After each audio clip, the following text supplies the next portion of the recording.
We're really delighted that Timothy Matovina could come down today from Notre Dame. He just flew in today for this talk, and in fact, he's flying out early tomorrow, and there's much I could say about him. I think Gordon gave a little bit of a glimpse of his career earlier.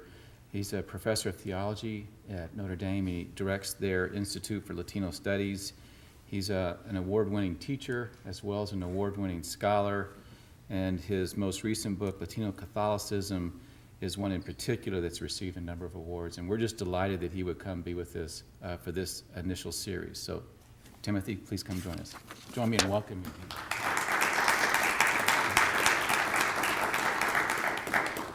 Thanks very much, and thanks so much for the invitation, and thanks to all of you for being here this evening. Maybe you know the story of the Texas pastor who went to church one Wednesday night, very rainy night like tonight, and he came in, he said, "I don't want to scare anybody, but I was at the pet shop this afternoon, and a guy in a long tunic and a white beard came in and said, 'Just give me 2 of everything.'" All right, now you know your Bible, I know that. You need a Catholic come here and explain that joke to you. I'm going to be a little bit, Gordon was wonderfully broad and actually kind of amazingly broad, covering all that in just a short time. I'm invited to give a case study, and I take it you're going to hear other case studies if you are participating in this series as it goes along. So mine will be on, it's called Natives and Newcomers, Ethnic Mexican Religious Convergences in 1920 San Antonio. So here's the basic idea. What happens when in a congregation, and I'm going to look at a Mexican Catholic congregation, but it could be any congregation. What happens when a congregation at a church has lots of newcomers coming in, be they immigrants from another country or migrants from another part of the United States, and a lot of folks that have already been there for a long time, and what are the dynamics of lots of newcomers and folks who have been around a while in a congregation? How do they come together? Does religion help in any way to bring these different diverse peoples together in ways that maybe other social institutions aren't successful in doing so? So that's kind of the focus of this. Is going to be very focused on 1920 San Antonio. The disturbing headlines of December 15, 1931 issue of La Prensa, the most prominent among some 24 Spanish-language newspapers founded in San Antonio and the most noteworthy publication of elite Mexican exiles in the city, revealed the mix of anguish and jubilation that marked celebrations of the 400th anniversary of Our Lady of Guadalupe and her reported apparitions to the indigenous neophyte Juan Diego. Announcing the threat of a new religious conflict, La Prensa reported that Mexican government officials had condemned as an affront to the Mexican Revolution the 400-year festivities at Mexico City's Guadalupe Basilica. Prominent government leaders had called for punitive actions against the clergy, civic functionaries who even attended religious ceremonies, and journalists who reported favorably on the celebrations. Editors of La Prensa expressed growing fears that the Guadalupe commemoration would incite government reprisals against church leaders and activities. So if you know the history here, this is the time of the Mexican Revolution when there's lots of anti-clerical, even anti-religious kind of activism in Mexico, and that's when many people are coming over to Texas and other parts of the Southwest. Guadalupe's power to captivate both recent arrivals, like the editors of La Prensa, and established residents of Mexican descent was clearly evident in the 1931 feast day celebrations at San Antonio's San Fernando Cathedral.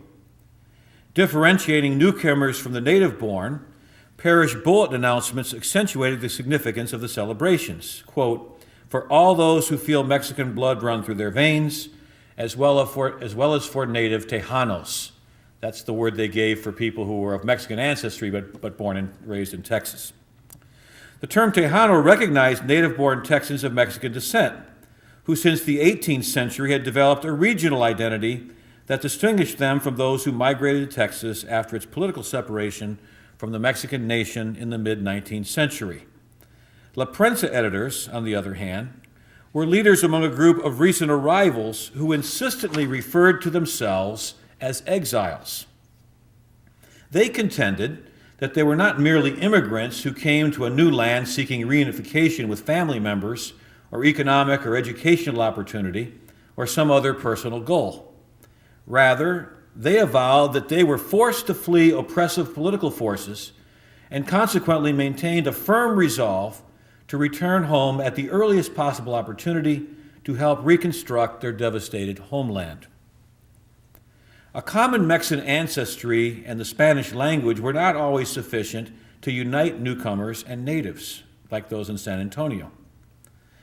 Albert Camarillo's study of ethnic Mexican communities in Southern California from 1848 to 1930 showed that relations between the two groups, that is, Mexican immigrants and native Mexican Americans, were often strained due to economic rivalry, differences in language usage and social mores, and the concerns that large numbers of impoverished immigrants would fuel Anglo-American stereotypes about all people of Mexican heritage.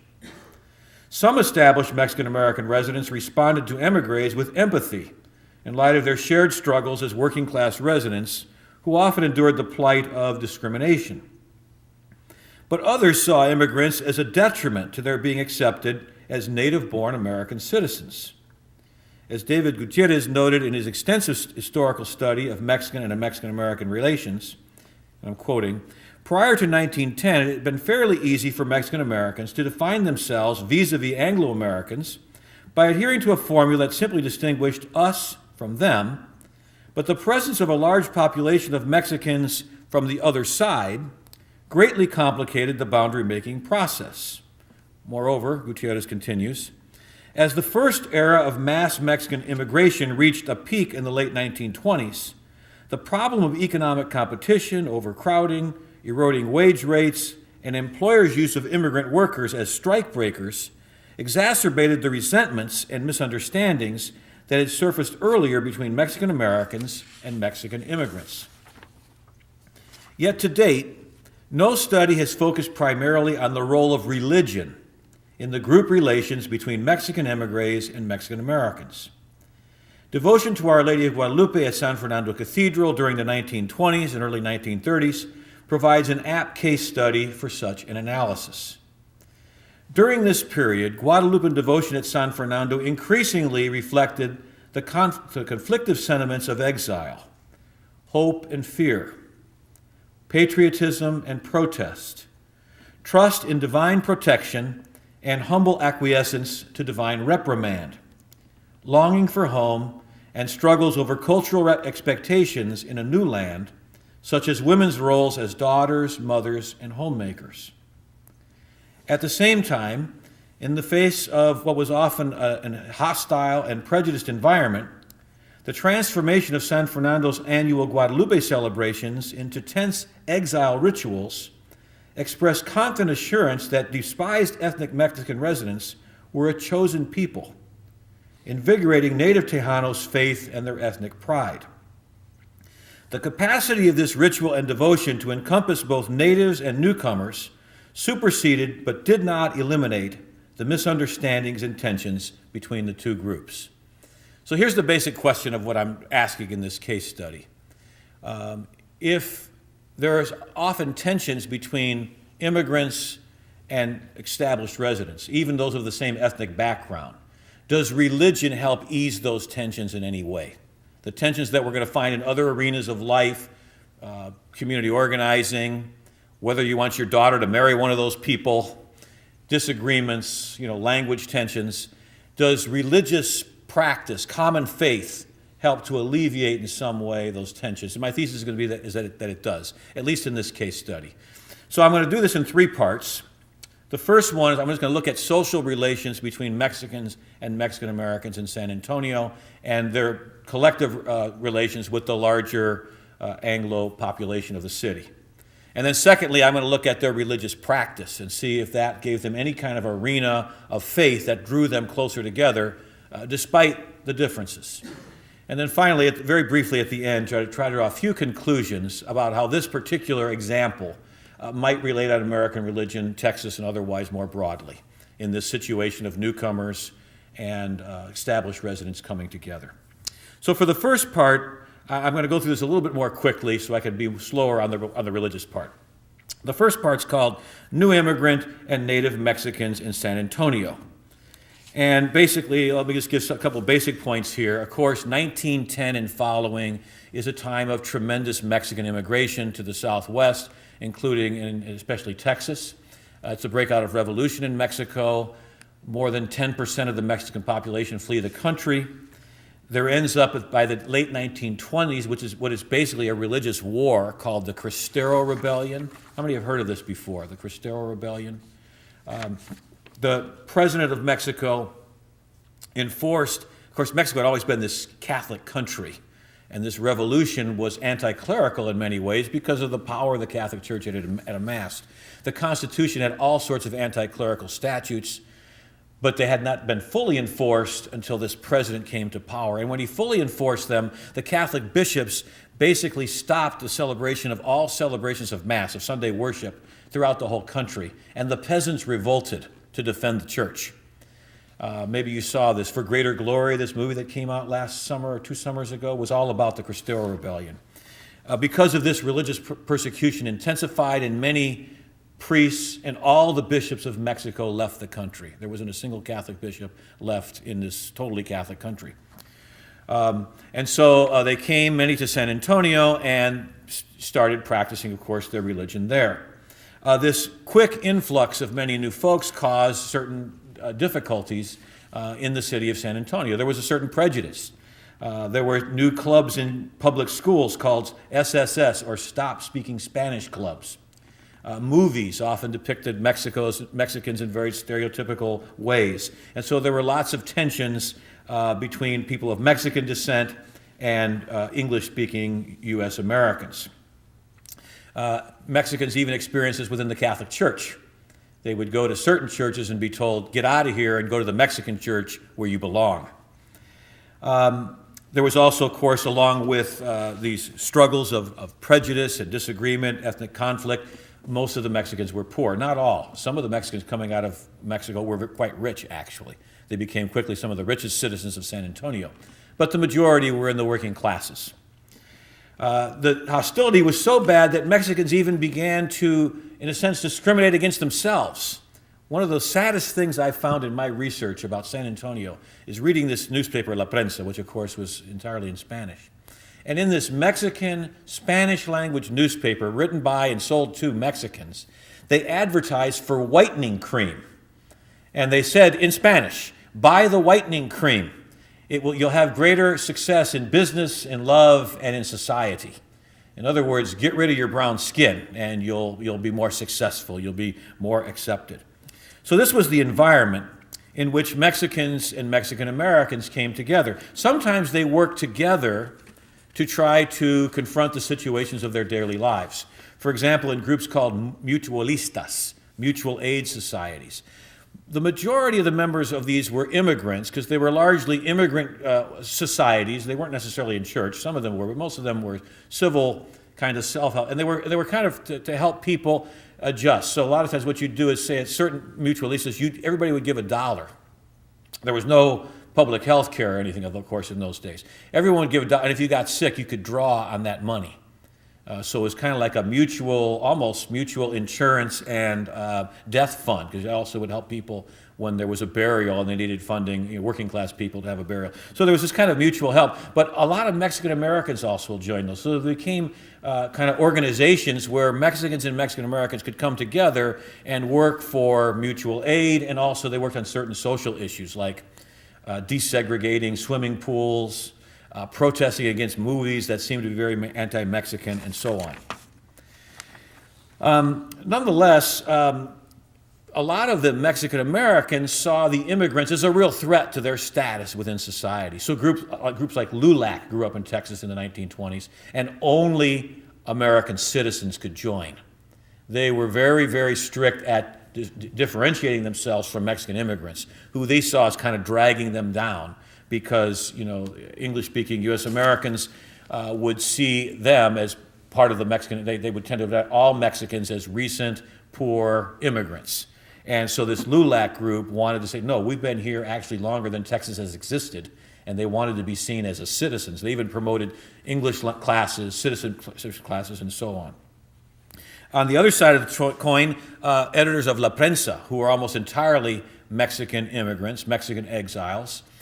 They promoted, the cause of the immigrants in their newspaper, first and foremost, which was filled with news about Mexico. They were very concerned about the way Mexico was going. They thought it was going in kind of an atheist, immoral direction. They were very, very Catholic, these folks, kind of conservative Catholics almost. But they also sometimes stood up for the rights of Mexican immigrants in the United States. So, for example, when there was segregation in schools, they got involved in efforts to try to desegregate schools in Austin and in San Antonio. But nonetheless, these separate efforts of LULAC and La Prensa, different groups, kind of showed some of the tension between the two groups. The Mexicans often accused Mexican Americans of being sellouts. You no longer speak Spanish very well. You don't know your culture. Whereas, the Mexican Americans would look at them and say, well, you folks have, are recent immigrants. You really don't know the ways of the country. You're not on a par with us. So there were kind of tensions and mutual criticisms. I've got some quotes on that in here. I think Gordon's going to publish these later, so if you want the juicy details, you're going to have to get the book. I don't have time to read everything.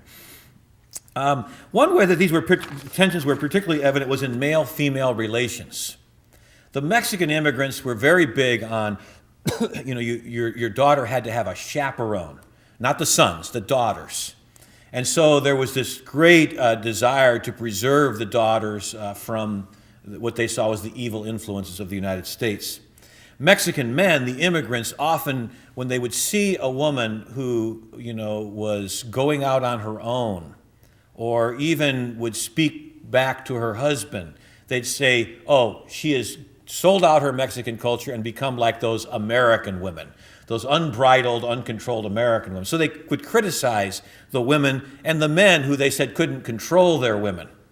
Whereas young women themselves, of course, even though they were often very loyal to their Mexican ancestry, their Mexican families, were influenced by what they saw as the rightful greater freedoms of women in this country, that at least a woman could decide for herself who she wanted to marry and not be mistreated in her home and so on. So there was often these kinds of clashes over women and women's behavior. This came into the Catholic Church in a very interesting way. At San Fernando Cathedral, which was the largest Mexican church in San Antonio at that time, by far the largest church, 10,000 or more members of the church, huge masses, 8-10 services every Sunday, all packed. They had all these pious societies, 25 of them or so, which meant these were groups of people who met on their own, usually lay people, not the priest would be the spiritual director, but lay people, to pray, to do devotions, to learn their faith, to deepen their commitment to their Catholic faith and religion.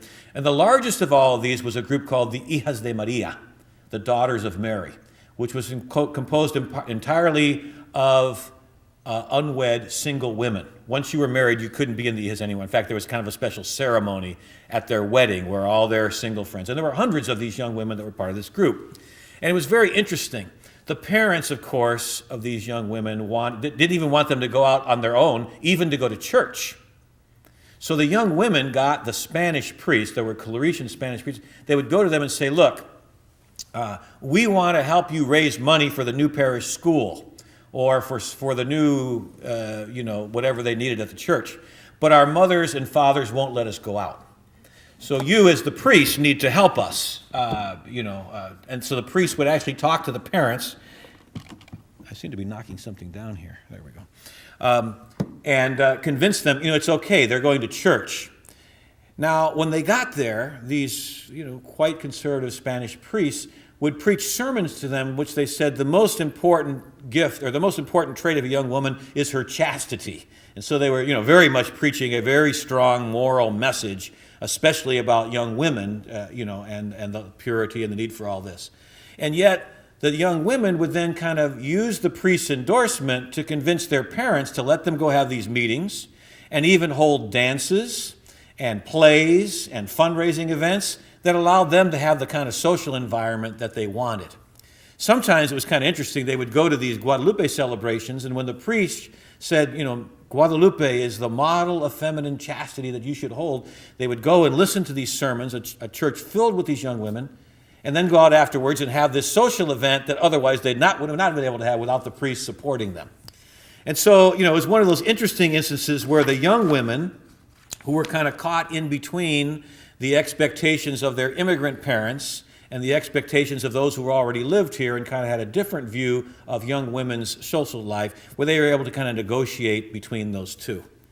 All right, well, what I was trying to do up to this point is to sort of just talk about the social relations between Mexicans and Mexican Americans in San Antonio. Sometimes cooperative, sometimes antagonistic.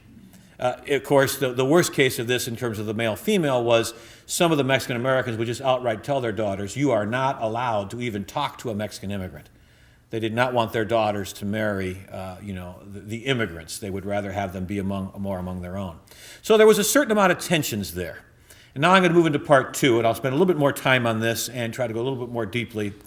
What happened when they got to the practice of religion, especially the devotion to Our Lady of Guadalupe and this big annual feast day? The escalating Mexican population expanded the San Fernando congregation's annual Guadalupe celebrations and revivified the traditions of acclaiming Guadalupe in public ritual, which had been extant in the parish since its establishment in 1731, but had gradually diminished after the U.S. takeover of Texas in 1845. So what happened was, Guadalupe was the first major feast day ever celebrated in the church, back to 1731, when San Antonio was founded. After 1845, actually there were new laws that sort of inhibited this because they were told they could no longer have public processions in the streets. The city council actually outlawed it. And so as it became more of a pluralistic, there are other religions now, as Gordon very well detailed in his talk, this became more of a church celebration instead of a public festival that marched through all the cities of the city streets. And the Mexican population was more and more kind of driven into itself, and what used to be these big celebrations had diminished quite significantly, at least in their public expressions. The large number of new immigrants coming in revivified and they became public celebrations again with big processions through the streets, rosaries and prayers and singing and so on. And they were very, very much Mexican exile celebrations.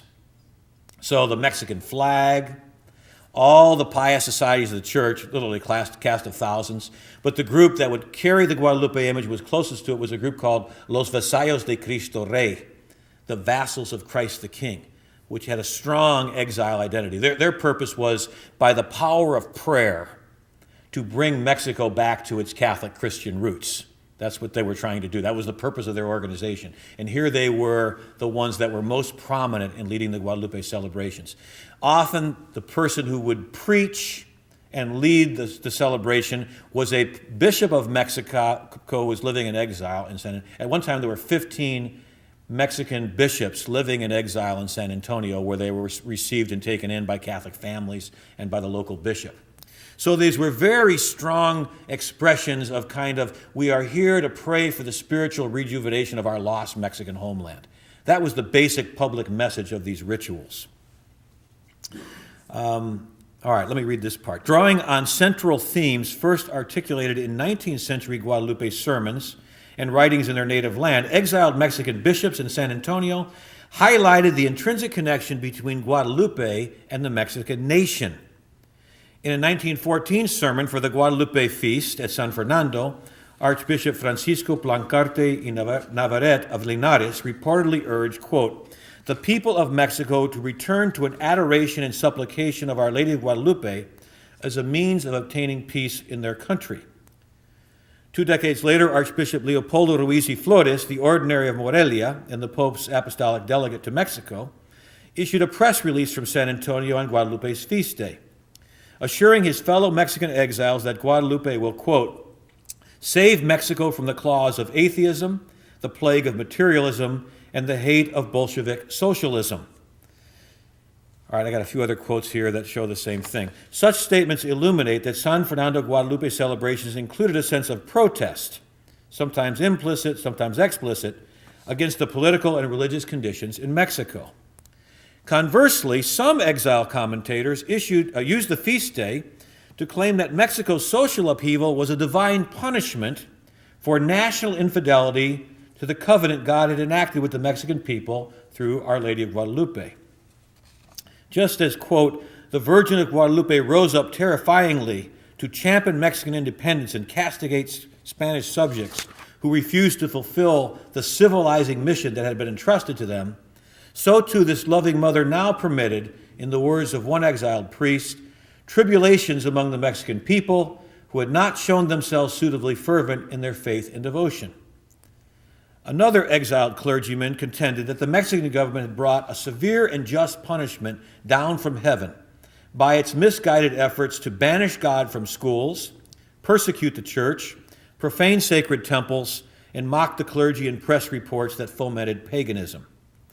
To remedy the horrific conditions in Mexico, he called his compatriots to a spiritual renewal that included the rich sharing their goods with the poor, a return to mutual love as the basis of social life, parental insistence on religious instruction in their children's schools, greater respect for the things of God, and the clergy's diligence in fulfilling their duties of propagating Christian doctrine and consoling the afflicted. For the editors of La Prensa, many of whom worshipped at San Fernando, Guadalupe represented even more than a national symbol and a special protectress of the Mexican people. These enthusiasts boldly professed that they were the true Mexicans, since they purportedly embodied the Mexican nationality more faithfully than their compatriots who remained at home. Indeed, as Juan Bruce Novoa has observed, these exiles pointed to conditions in their homeland as a betrayal of the Mexican Revolution and contended that they were right and justified in choosing exile because exile was the only place the true Mexican could morally exist. Not only did exiles retain the faith and Guadalupan devotion that their counterparts in Mexico had lost, they even achieved a reconquest of the lost lands that the United States had taken from Mexico. This reconquest entailed a physical repopulating of the former Mexican territories, but was at its core, as they said, vigorously spiritual. Thus, from the Mexican exile perspective, while their counterparts at home despoiled the national heritage and patrimony, their propagation of Guadalupan devotion in exile was an integral part of their success in keeping Mexico alive and even recreating it in U.S. territories. One of the things about this, then, is that they kind of live out and embody a theology of exile. And I got some quotes here. I'm going to just go through this a little bit more quickly. This theology of exile is, when people feel that they are in a state of absolute desperation, like exile from your native land, they often become very, very concerned with orthodoxy. There's little room for gray areas when the alternatives seem to be, patriotism or paganism, right or wrong, godly or satanic. And so the language and the rhetoric, was very kind of amped up, in which every kind of offense was not just a sin against the nation, it was a sin against religion, faith, God, and community. And so as is often the case in these kinds of situations where people are in a desperate and difficult situation, there's a strong separation between what's right and what's wrong, kind of a fundamentalism of sorts. And there's a number of quotes in here that kind of point out what you've already heard in the previous quotes, this kind of very stringent and powerful theology of exile, which the leaders of these Guadalupe processions and devotions and feast days brought to the fore as the main meaning of the devotion every year as they prayed through Guadalupe for the national reconstruction of Mexico. All right, that's on the Mexican immigrant side. Now I'm going to talk a little bit more on the Mexican-American side, what they brought to these devotions. Nonetheless, numerous immigrants were more concerned with day-to-day survival than with the situation back home in Mexico, which was the primary public face of these religious feast days, ritual celebrations. A woman who came to San Antonio after divorcing her husband in Mexico City described the difficulties encountered when one is a woman alone and everyone wants to take advantage of one. She confessed that, quote, "The Virgin of Guadalupe will help me to get along well, for I always pray to her in my prayers at night and on Sundays when I go to Mass." The primary basis of Guadalupan devotion for many immigrants was their straightforward and steadfast conviction that Guadalupe continues to perform miracles. Though no devotees publicly protested the strong exilic overtones of San Fernando's Guadalupe feast day celebrations, their supplication to Guadalupe for assistance with their everyday needs, their anxieties, their concerns, undermined the strong focus on the homeland in exilic Guadalupan devotion. Not surprisingly, exilic themes had even less direct appeal among native Tejanos or Mexican Americans, though the fervor of their compatriot newcomers had a significant impact on their devotion. Thus, the exile's assertion that Guadalupe made Mexicans her chosen people had more significance in elevating Mexican Americans' dignity and honor in a hostile U.S. environment than in explicating Mexico's current plight and reassuring them about its destiny. The claim that Guadalupe was leading a spiritual reconquest of the Southwest may have exaggerated Mexican exile influence in the United States, but it accurately reflected Guadalupe's bearing on the sense of self-worth among native-born ethnic Mexicans who survived the difficult historical era following the 1846-1848 war between Mexico and the United States. Religious and cultural traditions had weakened as Anglo-Americans had numerically overwhelmed San Antonio's Mexican descent residents during the last decades of the 19th century. But ongoing feasts like Guadalupe's presented the newcomers with familiar symbols and rituals that united them in worship with established San Fernando parishioners. Like San Fernando's pious societies, the cathedral congregation's Guadalupe celebrations fostered ethnic cohesion and blurred the distinctions between Mexican descent devotees from either side of the border who addressed the common longing for group respect and pride in what was often a hostile environment.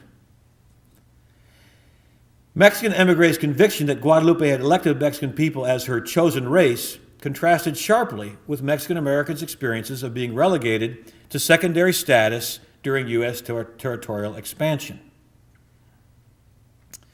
The immigrants' esteem for their heritage and confidence in their dignity as Guadalupe's favorite sons and daughters provided an impetus for Mexican Americans to renew their own ethnic pride and their sense of dignity as the children of God and a Heavenly Mother. In an era of rising ethnic prejudice in San Antonio, Mexican emigres' assurance of their celestial election and rich cultural patrimony fortified both Mexican Americans and immigrants in their resistance to discrimination. Seen in this light, San Fernando's Guadalupe celebrations engendered a sacred realm in which cathedral congregants were valued and respected, a striking contrast to the racism they encountered in the world around them. While Mexican descent residents continued to struggle for equal rights in schools, courtrooms, and in workplaces, at San Fernando they instilled in one another a sense of dignity and pride as children of a loving God and a loving mother.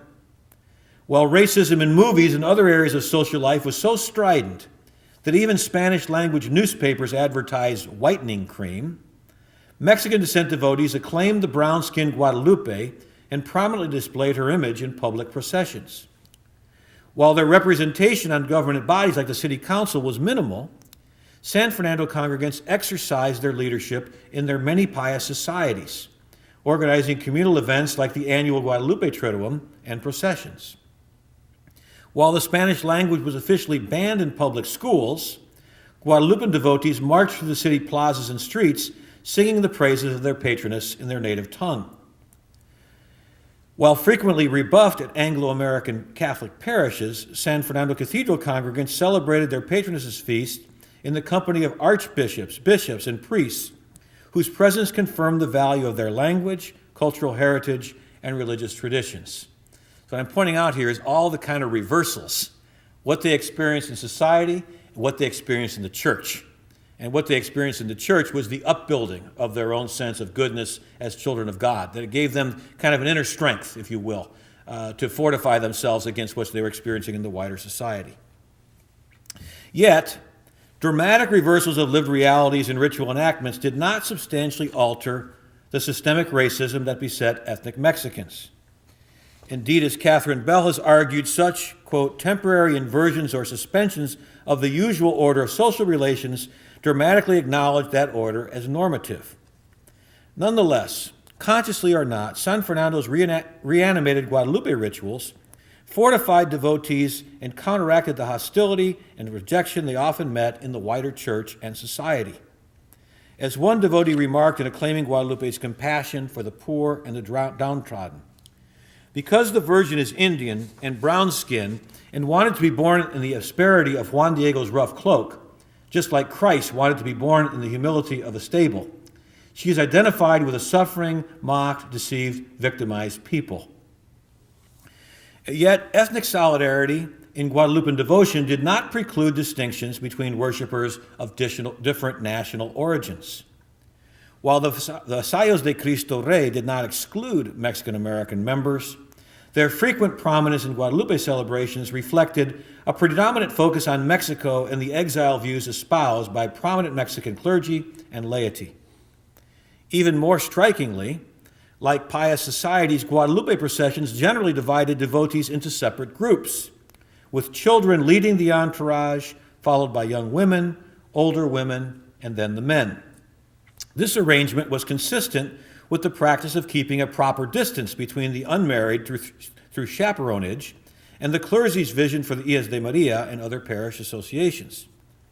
Thus, a high point of Guadalupe celebrations symbolically represented and reinforced a hierarchical vision of the world, with assigned roles and places based on age, gender, and to some extent, national origin. So even the way people processed, you could kind of see that these divisions were in some way still embodied in where they were in the line with groups separated. All right, so that's just trying to give you some sense of what was preached, what was enacted, and how these public rituals of Guadalupe brought Mexicans and Mexican Americans together, but not totally. And now for a very short conclusion. What I'm going to try to do here is just kind of draw some conclusions about this San Antonio case, which is just one decade of one religious ceremony in San Antonio, and maybe open the conversation to what can we think more widely about Texas and U.S. religion in terms of bringing newcomers and established congregants together in worship, devotion, and in faith in a single religious body.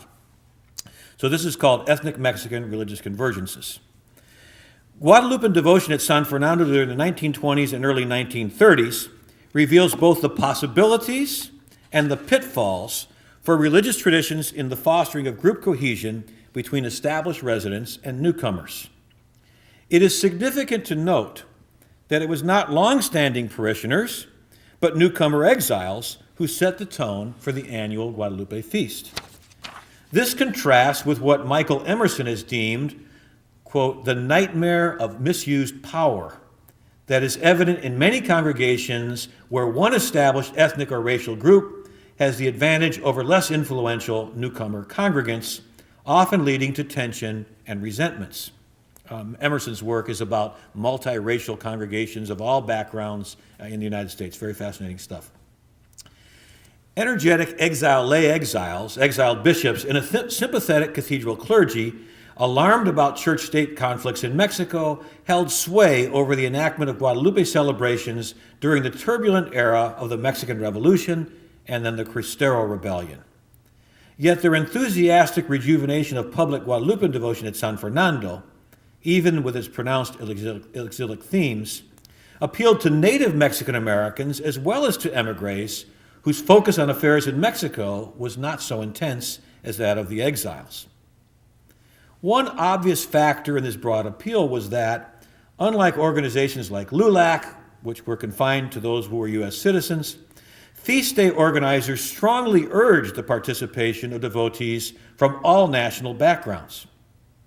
The San Fernando case also reveals the powers of common symbols, especially cherished ones like the Guadalupe image, and the multivocal character of religious ritual and devotion to override group differences like those frequently evident between natives and newcomers in social, political, and economic life. Yet participation in common worship does not necessarily indicate mutual agreement about the significance of communal faith expressions. Intentionally or not, while some of Guadalupe's followers developed an exilic theology, primarily focused on their Mexican homeland, many others embraced the elements of that theology that were most conducive to the process of sustaining their dignity and establishing a life for themselves in the United States. Parishioners united by their working class status and life concerns, who comprised the clear majority of San Fernando congregants, were particularly prone to engage Guadalupan devotion in this more practical, less ideological manner.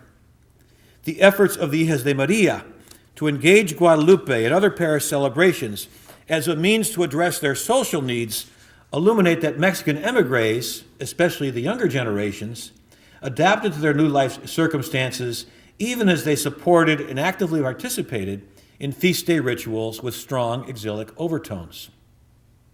Guadalupe was a treasured companion whose faithful encountered her most intensely in the midst of displacement and discrimination. Her annual feast provided a ritual arena for devotees to forge and celebrate an alternative world, one in which daily lived realities like exile, racism, and gender and generational differences could be reimagined and renegotiated. Thus, even as exile leaders exerted a conspicuous influence on San Fernando Guadalupe celebrations, parishioners engaged Guadalupean devotion as a means to address not only the situation in Mexico, but also their own needs and aspirations as residents of the United States.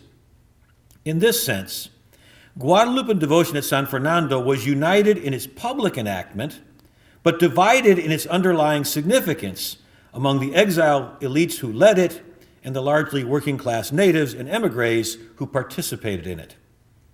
The public message was all about exile, but what people took away from their own personal prayer in those was quite distinct, with the larger body saying what this has got to do with our adaptation, our strength to become stronger participants in Texas, in the United States.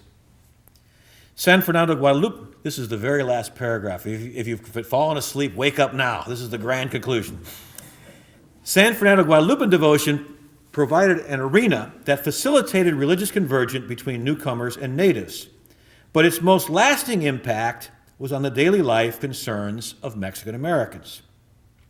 The influence of Mexican newcomers on the San Fernando Guadalupe celebrations of the 1920s and early 1930s paved the way for the prolonged influence of Guadalupean devotion on native ethnic Mexicans. As emigres forged communal bonds with Mexican Americans and with one another over subsequent decades, La Morenita's devotees invigorated their confidence that they were heirs to the dignity she personified. Long after the intensity of the exile experience faded, the exiles' core belief that they were Guadalupe's privileged sons and daughters endured, strengthening succeeding generations as they continued to negotiate the transition from being Mexican exiles to being Mexican Americans, citizens of the United States and of the great state of Texas. Thank you.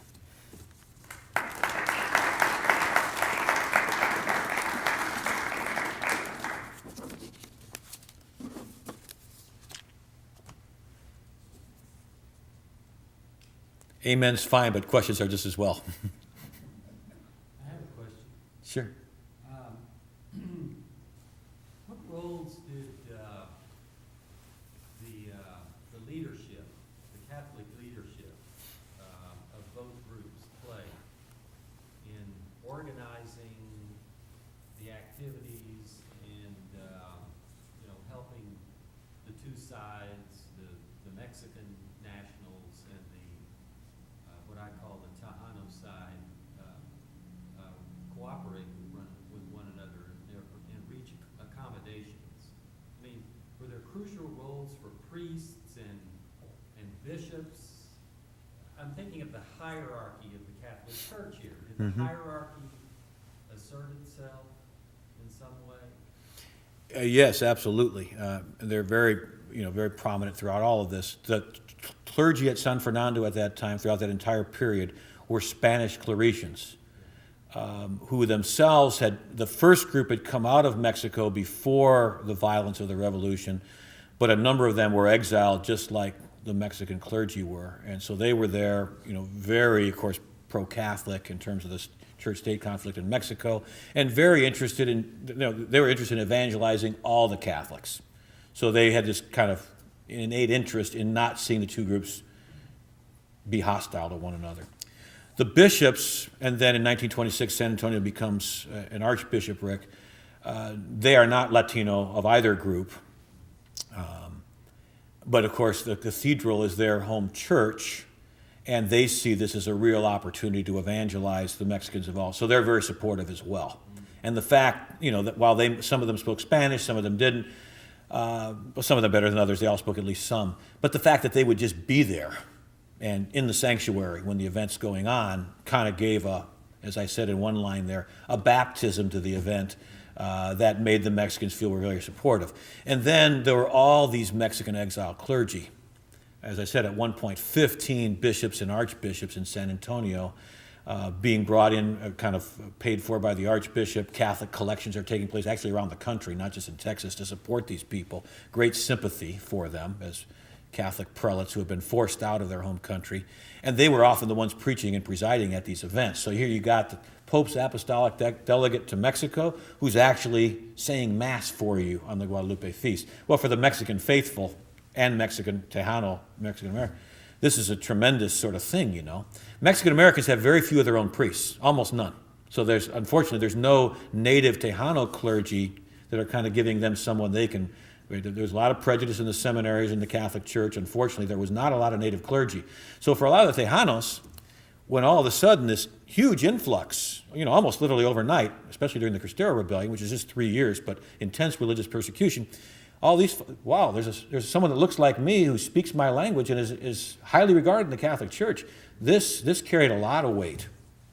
The lay exiles in La Prensa were often the organizers of the processions and, you know, the actual public stuff. But then the sacraments and the parts that pertain to the priests, they got tremendous support, and usually along these exile themes, because the people doing the preaching were bishops who themselves had been forced to flee for their lives from Mexico, so they had an obvious kind of attitude towards what was going on there. I assume as exiles, the ultimate goal was to return home. Yes. Yeah. When and why did they begin to give up on that notion, and how did they rationalize the transition from being native Mexicans to becoming, I guess you'd say, assimilated into the population and become citizens? Well, some did, but you know, you still meet today in San Antonio and other places, probably in Waco, you'd meet old Mexican guys who are 80 years old, said, I don't really live here, I'm going back, you know, and their kids say, Grandpa. You know, but for the families, what often happens, the most common dynamic, you think you're going back until you have children and grandchildren who live here, and then you realize you're tethered to this place by blood. Most of the bishops, in fact, I think every single one, there might be one exception, they all did go back. Many of the priests went back. There was a seminary founded in New Mexico to train Mexican seminarians for the priesthood in exile that actually continued to operate until 1972, but these were young guys who, by and large, went back. The bishops were able to go back as early as the 1930s. They didn't spend that much time here. It's actually a rather sad case. Of course, the Cristero Rebellion raged for years. There was a U.S. ambassador, Dwight Morrow, who went down, and because of U.S. business interests were being harmed by the sheer fact that all this violence was going on both sides, the U.S. had a kind of strong business interest in alleviating the violence, and the Vatican got involved. And it's a sad case to say, but the Vatican helped negotiate a treaty with these very anti-clerical Mexican government and convinced the Cristeros to put down their arms, at which point many of them were slaughtered by government forces. I mean, very, very sad. But there was this sort of tentative peace. I mean, not that everything was fine. I mean, priests were still not allowed to dress in clerical clothes. Actually, John Paul II's visits to Mexico eased finally some of the anti-clerical restrictions, only in very recent times. But the final end of the Cristero Rebellion eased those tensions enough that a lot of those bishops were finally able to return. And of course, they were anxious to do so. There were no bishops in Mexico for several years there. So the high leadership went back. The lay folks, especially those once they had families here, are the ones that stayed, even though they would often talk till later in life about the desire of returning. You know, it just didn't happen. Same thing with some European immigrants, of course. You know, they're always talking about returning. The longer you're here, the more you end up with the desire to stay. Great questions, thank you.